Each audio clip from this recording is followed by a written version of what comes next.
queria fazer primeiro um breve retrospecto para quem está entrando agora para nos acompanhar. Nós estamos aqui na programação do 14º Encontro Anual do Programa Na Mão Certa. Estamos aqui para falar hoje sobre avanços e desafios na questão do enfrentamento da exploração sexual de crianças e adolescentes. E vale sempre a gente lembrar, né? O Programa Na Mão Certa é uma iniciativa da Childhood Brasil, que nasceu em 2006. Ele é pautado por um pacto empresarial contra a exploração sexual de crianças e adolescentes nas rodovias brasileiras. No início da nossa tarde, hoje, começamos com um painel chamado Momento Empresarial. Tivemos a oportunidade de ouvir a atuação de empresas nesta causa, destacando o papel das lideranças com um olhar da gestão pautada realmente para valores e princípios sustentáveis, dentre os quais a proteção de crianças e adolescentes contra violências é uma delas. E, em especial, no caso dos negócios, o olhar para a exploração sexual é fundamental. O Programa Na Mão Certa, ele preconiza que a prevenção e o enfrentamento da exploração sexual só são possíveis quando a gente alcança um compromisso intersetorial. Ou seja, além das empresas e das entidades empresariais, quem tem um efetivo papel, né, nessa transformação, a gente precisa articular sempre uma atuação contínua e sistêmica com outros setores, que são o setor do Estado, do governo, a nível federal, estadual e municipal, e também a sociedade civil. Nessa perspectiva, a Childhood Brasil, em 2009, firmou um acordo de cooperação técnica com a Polícia Rodoviária Federal, e desde então a gente vem trabalhando através do Programa Na Mão Certa na cocriação de uma metodologia de enfrentamento à exploração sexual de crianças e adolescentes que é pautada num mapeamento de pontos vulneráveis. Desde então, temos trabalhado em conjunto com a PRF no sentido de qualificar esse mapeamento cada vez mais, capacitar os policiais na causa e disseminar resultados que possam promover uma verdadeira mudança intersetorial nessa questão. A cada nova edição bianual, a gente traz novas informações importantes sobre esse mapeamento que já acontece desde 2009. Na edição de 2012, a gente acrescentou novos pontos à metodologia. Na edição de 2013 e 2014, a gente trouxe dados sobre as vítimas e como eles se conectam com outros dados socioeconômicos nos municípios. E entre 2015 e 2016 foi o momento em que a gente parou para desenvolver um aplicativo para todo o corpo policial poder fazer esse mapeamento. Então, Mapear hoje é uma iniciativa que tem um aplicativo que os policiais podem usar para marcar os pontos. E a partir de agora, em 2017 e 2018, a gente usou já esses instrumentos, né, no nosso trabalho de mapeamento. O mapeamento é uma ferramenta valiosa, principalmente para o Programa Na Mão Certa, e que ajuda as empresas a identificarem aí rotas críticas com as suas viagens, com seus caminhoneiros. Mas, além disso, a gente tem trabalhado em parceria com a PRF no sentido de buscar uma integração cada vez maior com as redes de proteção municipais, aquelas que de fato estão ali na ponta e que podem ajudar a enfrentar essa questão nos locais onde a violação ocorre, mas mais do que isso, né? A ideia é que a gente consiga reduzir esses pontos vulneráveis cada vez mais, entendendo que se nós sabemos qual é a característica do que traz o risco, se a gente enfrentar e preventivamente esse risco, a gente consegue transformar um ponto crítico num ponto de baixo risco. Eu acho que essa é uma grande diferença. E para falar sobre a 8ª edição 2019-2020, que vamos lançar hoje aqui em primeira mão no encontro anual do Programa Na Mão Certa, está com a gente aqui o diretor-geral Eduardo Ágil de Sá, ao qual eu convido a estar comigo agora no painel. A gente vai bater um papo, eu vou fazer umas perguntas para ele sobre o mapeamento e a gente vai conseguir trocar aí as nossas experiências para que vocês da sociedade possam cada vez mais compreender a importância de um trabalho dessa natureza dentro da corporação policial, que realmente é um trabalho diferenciado. Boa tarde, doutor Eduardo, um prazer estar aqui consigo hoje, conhecê-lo agora também. e Boa espero que a tarde, gente doutora possa Eva. trocar. Obrigada. Espero que a gente possa fazer uma troca aí de perguntas e bater um papo sobre o Mapear. É uma honra para nós estarmos aqui hoje lançando esse Mapear oficialmente esse ano. E a primeira pergunta que me vem à mente, conhecendo o trabalho da PRF há tantos anos, né, como nossa parceira, é que, por natureza, a PRF sempre teve a atribuição de trabalhar no cuidado das pessoas, né, no cuidado da cidadania, na proteção das pessoas na questão do trânsito. E gostaria muito que o senhor falasse sobre esse cuidado que a PRF tem, que é tão reconhecido por toda a população, na questão dessa relação direta com a pauta de direitos humanos e a missão que vocês têm como Polícia Rodoviária Federal. Bom, primeiro quero externar a nossa honra de participar desse evento. Para nós é muito importante. Ela já data de longo prazo. E entrando na resposta à questão, a missão da Polícia Rodoviária Federal é promover a prosperidade da nação e garantir a segurança pública e a mobilidade no Brasil. Essa é uma pauta bastante importante na medida que as rodovias federais têm um papel significativo na estruturação do nosso país e nessa perspectiva, historicamente, a PRF tem uma atuação indissociável com a proteção de direitos humanos e na garantia dos direitos fundamentais e também no combate aos crimes que resultam em lesão a esses direitos. Nós entendemos que uma nação próspera é uma nação que se preocupa e protege as suas crianças, seus idosos, suas famílias. É uma nação onde nós buscamos, né, promover a justiça e permitir que o Estado de Direito seja íntegro e que ele atenda a todos. E nessa perspectiva, o nosso papel é o papel de não permitir e agir de certa forma que não haja trabalho escravo ou análogo à escravidão e que a vida como um todo seja protegida em todas as suas dimensões e perspectivas. E o combate à exploração de crianças e adolescentes inerentemente conectado a essa promoção de direitos e direitos humanos e garantias fundamentais. Isso é muito importante a gente pensar, né? E quando a gente olha para o Mapear, já chegando na 8ª edição, né, do trabalho que a gente vem fazendo aí, que análise o senhor faz desse posicionamento tão importante que a PRF tem com a evolução desse projeto ao longo dos anos? Porque eu acho que é uma mudança bastante significativa e as contribuições têm sido cada vez maiores. Então, Eva, eu acho que a gente sofreu um processo de amadurecimento bastante significativo em todo o processo. E aí a nossa parceria com a Childhood e outros parceiros estratégicos trouxe um amadurecimento da metodologia, uma capacidade da gente atuar de forma bastante efetiva nessa prevenção e nessa proteção.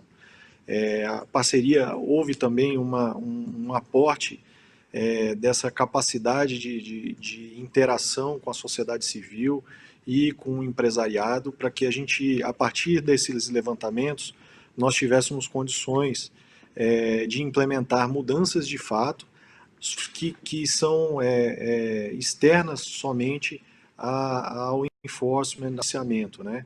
E também acredito que a gente, nesse processo todo, até essa 8ª edição, a gente passa por um caminho de levantamento de conscientização da sociedade e de que forma o cidadão pode ser um elo para nos auxiliar nesse combate à exploração sexual de crianças e adolescentes. Nós entendemos que essa ampliação da nossa capacidade, né, de atuar numa missão que principalmente ela é nossa, em termos do enforcement, mas essa parceria e esse projeto Mapear nos traz a possibilidade de fazer outros elos, assim como o Ministério Público do Trabalho, com o Ministério da Mulher, Família e Direitos Humanos, e permite que toda essa cadeia se enganje numa pauta tão nobre quanto a preservação das nossas crianças e o combate dioturno a esse tipo de violação ao direito fundamental dessas crianças, que é a exploração sexual delas. A gente, o histórico dessa nossa parceria, ela traz informações que validam para nós e nos dão a certeza de que a gente está no caminho certo, que essas parcerias e essa integração de capacidades, cada um na sua perspectiva, traz resultados significativos. Então eu acredito que a grande lição aprendida é que a causa é muito nobre e que a gente tem conseguido, ano após ano, reduzir os números de pontos críticos, ainda que os pontos que nós temos observado e têm sido internalizados para o nosso policiamento tenham aumentado, a gente vê um decréscimo dos números de ponto crítico ano após ano. Isso demonstra que existem menos crianças propensas à exploração, e isso demonstra que o nosso esforço tem sido válido. Trazendo aí então um pouquinho disso que você já deu um começo para a gente, né, dos dados de 2019 e 2020. Quais são os principais destaques dessa edição de 2019 e 2020 que você gostaria de trazer a público aqui para quem está nos assistindo agora, que talvez sejam os pontos mais importantes que a gente deve levar em conta sobre o mapeamento? Ótimo. Eu acho que, como destaque, a gente poderia trazer um acréscimo de 47% nos pontos vulneráveis. E aí é interessante a gente entender meio que a metodologia, ela tem por finalidade, né, a gente identificar pontos onde existe uma possível vulnerabilização e que sejam propensos à exploração. Então a gente enquadra isso em níveis de criticidade, até o último nível de criticidade, que é o nível crítico. Que houve esse acréscimo dos pontos vulneráveis, mas houve um decréscimo dos pontos críticos. E aí se a gente pegar o histórico, a gente traz lá de 2009, 2010, a gente estava conquistando na nossa malha rodoviária federal com quase 1.000 pontos críticos, e 2019 e 2020 nós estamos falando aí em 470 pontos.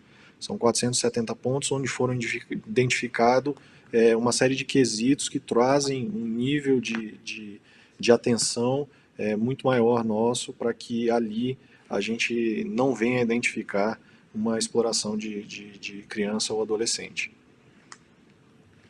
Que bom, essa é uma ótima notícia. Realmente a redução de pontos críticos é um trabalho que realmente vem sendo muito bem realizado pela Polícia Rodoviária Federal, que tem priorizado a atuação nesses locais, né, que são mapeados, e aí, consequentemente, conseguindo fazer com que eles deixem de ser críticos e realmente busquem uma solução. Quais são os pontos os pontos vulneráveis, pelas suas características,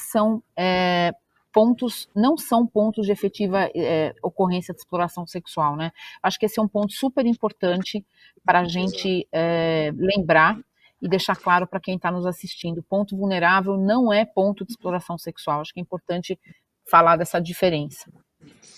Então, esse é um ponto bastante central. Os pontos vulneráveis e os pontos críticos e todos os níveis de risco que existem ali, eles na verdade evidenciam uma série de aspectos que são levados em consideração no levantamento, que podem privilegiar a exploração de crianças nesses locais. Isso permite que a gente adote medidas preventivas e impeça que nesses locais de fato ocorra essa exploração. Então, esses aspectos, e isso compõe a metodologia do levantamento, né, que trabalhando em conjunto com a Childhood, nós chegamos a elementos, né, que trazem aspectos bastante objetivos, que nos permitem, de forma objetiva e agora através de um aplicativo, levantar esses elementos e trazer para o bojo do nosso estudo e do nosso planejamento de prevenção ações direcionadas a esses locais. Perfeito. O levantamento também mostrou, nesse novo levantamento, né, que tivemos uma estabilidade, como você falou, na questão dos pontos críticos em relação ao biênio anterior, só 0,5%, mas uma redução muito grande em relação a 2019. A gente já avaliou que isso é uma questão super positiva, né? Mas que outros recortes a gente poderia trazer aqui para quem está nos assistindo sobre uma forma de análise disso? Quais são os destaques, por exemplo, por estado? Quais são os estados hoje que ainda apresentam, né, o maior número possível de pontos vulneráveis? Então, basicamente a gente teve alguns estados que se destacaram nesse acréscimo. Então, a título de exemplo, a gente teve a Bahia, que saiu de sétimo lugar e passou a figurar como o segundo lugar, né, com 325 pontos.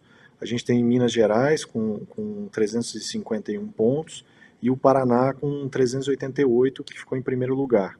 Ainda em quarto, a gente tem Goiás, Rio Grande do Sul ficou em quinto com 265 e Goiás em quarto com 305 locais.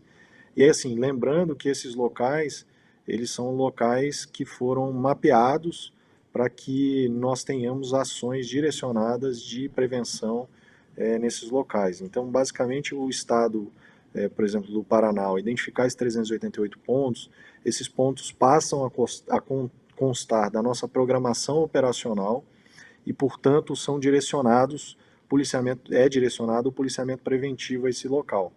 Um outro ponto importante é a parceria que nós fazemos tanto com a iniciativa privada, quanto com a sociedade civil organizada, quanto com os demais órgãos de governo, para que a gente alcance esses pontos, identifique os proprietários e traga mudanças para esse local, mudanças físicas e contextuais, para que esse local deixe de oferecer risco ou que privilegie a exploração naqueles locais.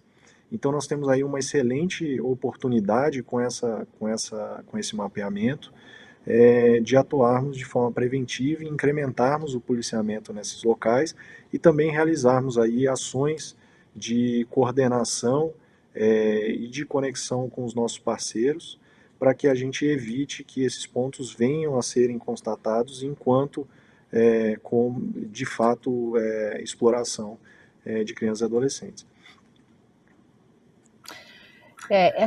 Esse trabalho que a PRF está fazendo hoje, né, seguido do mapeamento, que vem com esse desdobramento, um desdobramento absolutamente preventivo, no sentido de ir até os locais, conversar com os estabelecimentos, buscar a transformação daquele local, envolver a rede de proteção local, né, da região nessa questão, trazer isso para a discussão. Inclusive, eu participei de vários eventos feitos pela PRF já treinando e capacitando as redes de proteção local para esse enfrentamento, quando a região é muito crítica nas rodovias.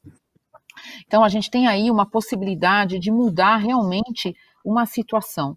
Então, acho que das principais questões que eu vejo que a gente pode trazer para o mapear, né, além de ele ser uma ferramenta de prevenção e repressão da própria Polícia Rodoviária Federal, para suas estratégias, para suas ações, ela também é uma ferramenta que pode e deve ser utilizada pelos serviços da rede de proteção.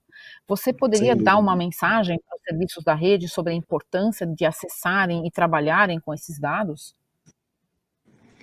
Eu acho que a sua fala ela é muito feliz e, assim, primeiro, a Polícia Rodoviária Federal ou a própria, eu acho que toda a estrutura pública, ela sozinha não consegue resolver o problema. A gente precisa, de forma coordenada, sistêmica e articulada, trabalhar em conjunto, com base em resultados, dados e fatos, e direcionar nossos esforços. Então, acho que toda essa rede, com o mapear, nós temos condição de trazer elementos fáticos que podem direcionar ações que realmente trazem resultados e permitem que a gente entenda toda a dinâmica de exploração e toda a dinâmica da estrutura que facilita a exploração, e dessa forma a gente tem condição de atingir e de se aproximar dos empresários que estão vinculados ao setor de logística, que tem um papel central. Eu acho que as exposições anteriores foram bem felizes nessa linha. A gente tem condição de conscientizar esses proprietários desses locais que é necessário que eles ajam preventivamente e reduzam o risco. E eu acho que os parceiros regionais e locais têm um papel central nessa rede de apoio para que a gente impeça que esse nosso levantamento redunde de fato numa exploração. Perfeito.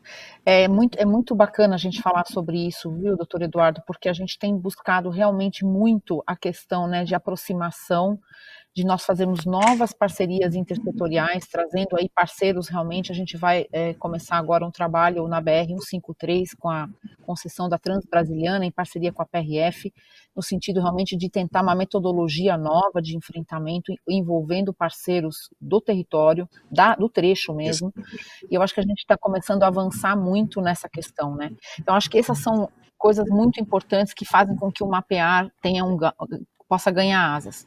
Um outro ponto que a gente também falou várias vezes já é a questão, até está nas nossas publicações, sobre a questão, né, do desdobramento para as polícias rodoviárias estaduais. Qual é a Exato. mensagem que a gente pode deixar aqui sobre a disposição da PRF em estar compartilhando dessa metodologia com os estados, para que a gente possa avançar nesse mapeamento em outros trechos que as rodovias federais não alcançam, né? E a violação está lá também.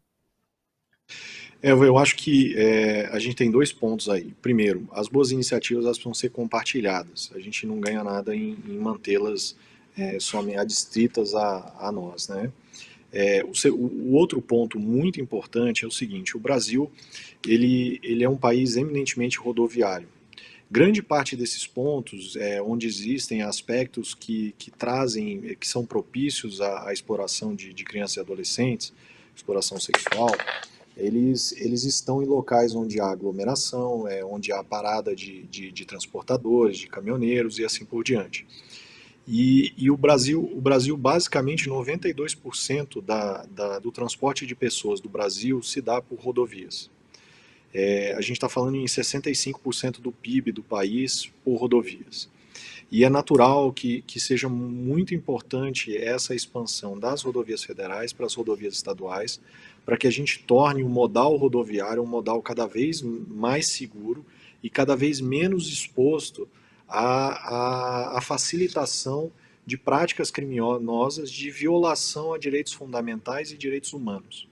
Então, quando a gente fala da prosperidade do país, quando a gente fala de acesso ao Estado de Direito, quando a gente fala da promoção dos direitos humanos, a gente fala dessa promoção de forma equânime por todo o território.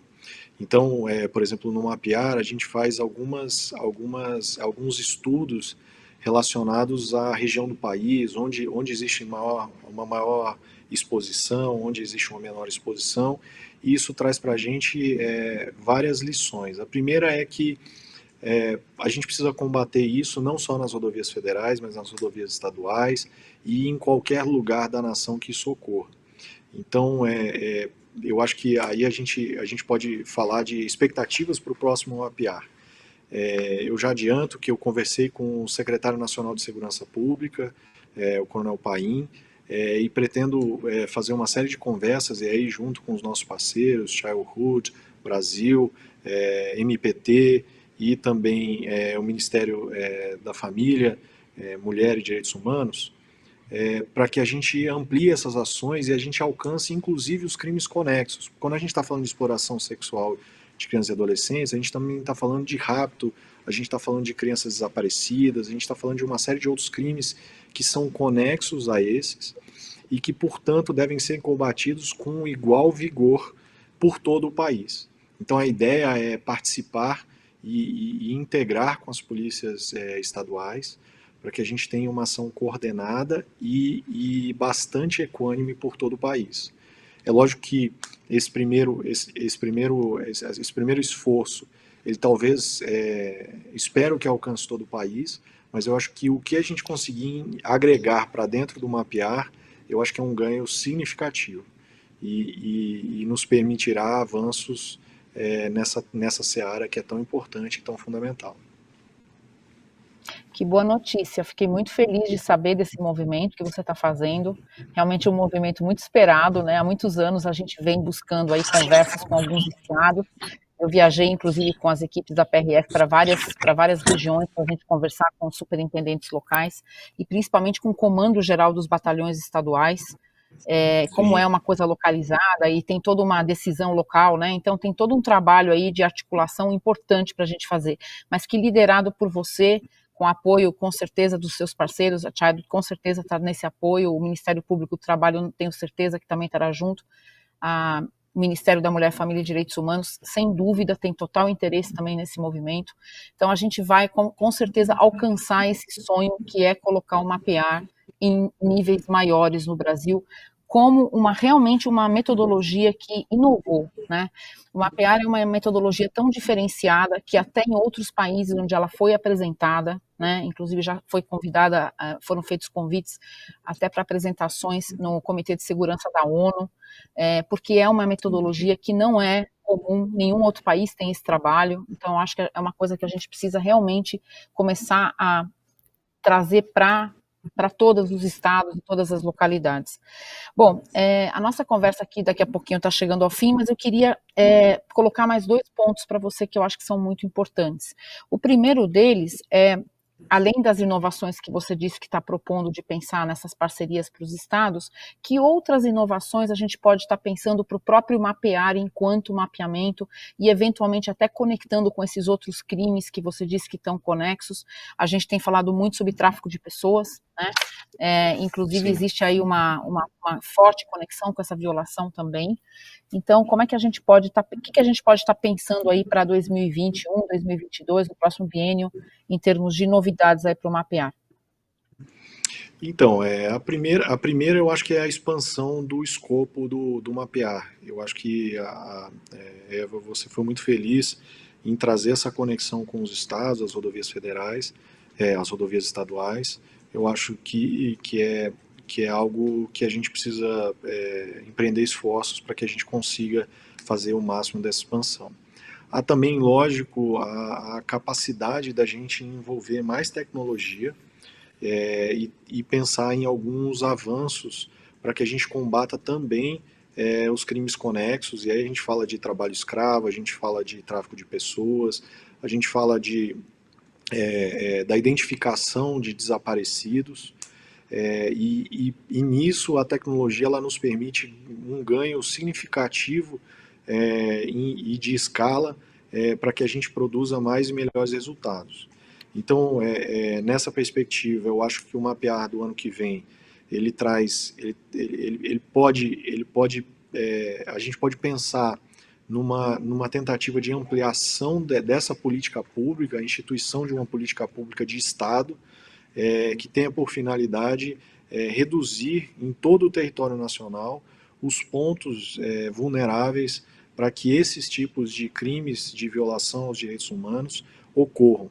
E aí eu trago aqui a nossa total e restrita abertura para a participação de todo o sistema de segurança pública do país, da iniciativa privada e da sociedade civil, para que a gente possa, de repente, discutir e implementar expansões para o modelo que, como você disse, é um modelo inovador e, ao mesmo tempo, é um modelo relativamente simples, na perspectiva que a estrutura teórica dele vamos identificar se existe risco e nos locais de risco nós vamos empreender esforços para reduzir o risco desses locais. E reduzindo o risco a gente reduz a exposição, e reduzindo a exposição nós reduzimos de fato a violação aos direitos fundamentais dessas crianças. Eu acho que nós temos aí, e eu tenho discutido e fiz algumas reuniões com a ministra Damares, sobre a possibilidade de nós expandirmos e evitarmos lá na gênese, por exemplo, o tráfico de pessoas e iniciarmos trabalhos nos hubs, né, por exemplo, nas rodoviárias, impedindo que, por exemplo, as crianças sejam movimentadas de um estado para o outro nesse meio de transporte público.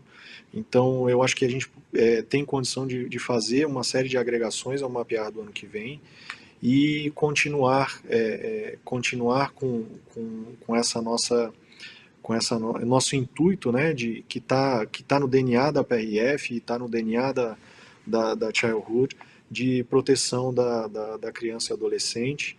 E aí, assim, eu queria só trazer um ponto. Desde 2005 até 2019, a PRF já resgatou quase 5 mil crianças em situação de Verdade. vulnerabilidade.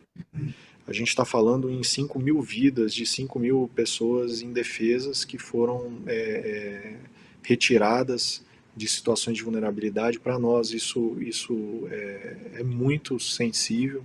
Eu sou o pai de uma menininha de 3 anos e quando eu falo disso, assim, eu fico bastante emocionado porque olhando ali, eu penso nessas outras crianças.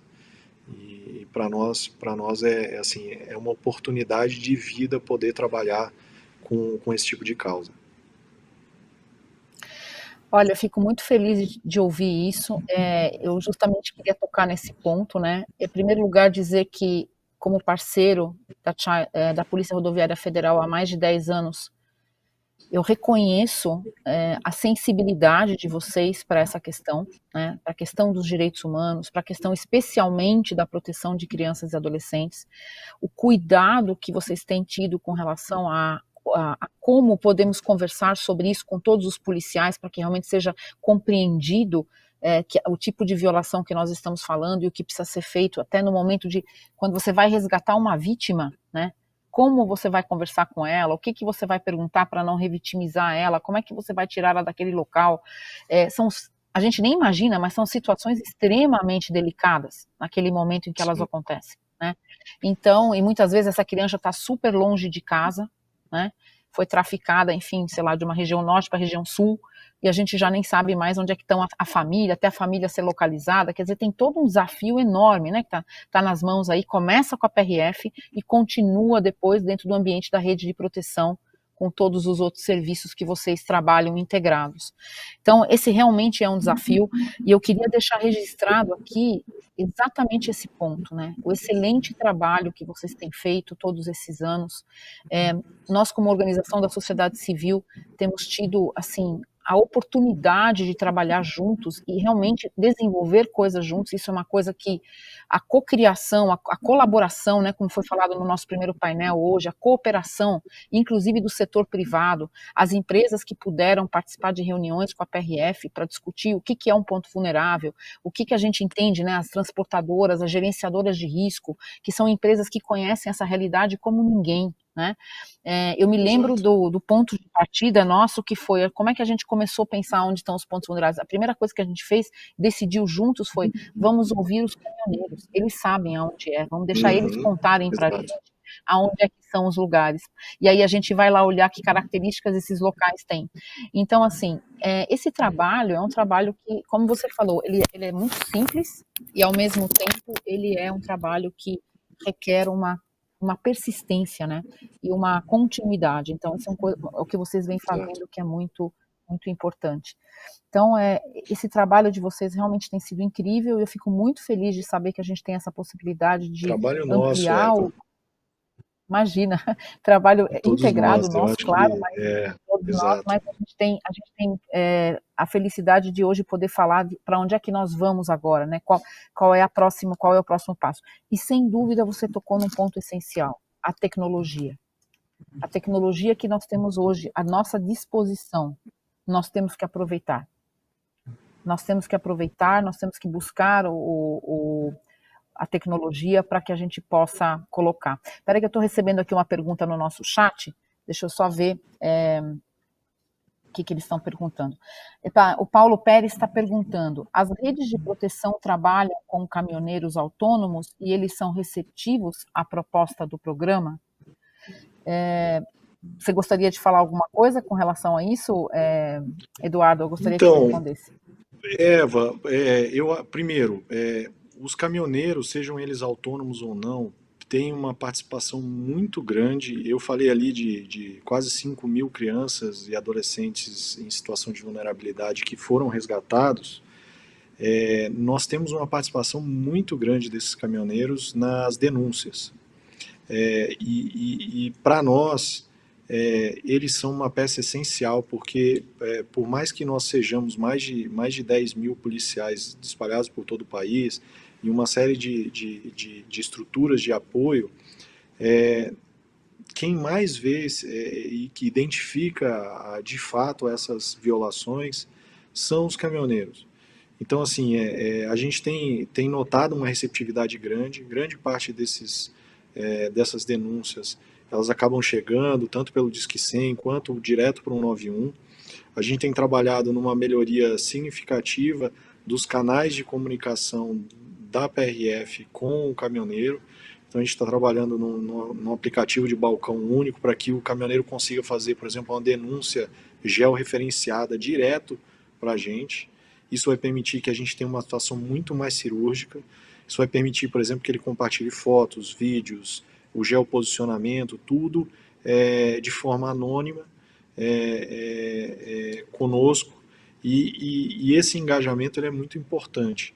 O que eu tenho a dizer em relação aos caminhoneiros, eles são grandes parceiros nossos, têm nos ajudado, boa parte deles tem combatido esse crime e tem feito denúncias. É lógico que uma pequena parte acaba sucumbindo a esse tipo de crime, mas a gente não pode de forma alguma generalizar, e a gente precisa mostrar que realmente tem muita gente boa nesse país e muita gente com vontade de promover o bem e impedir que esse tipo de prática criminosa ocorra.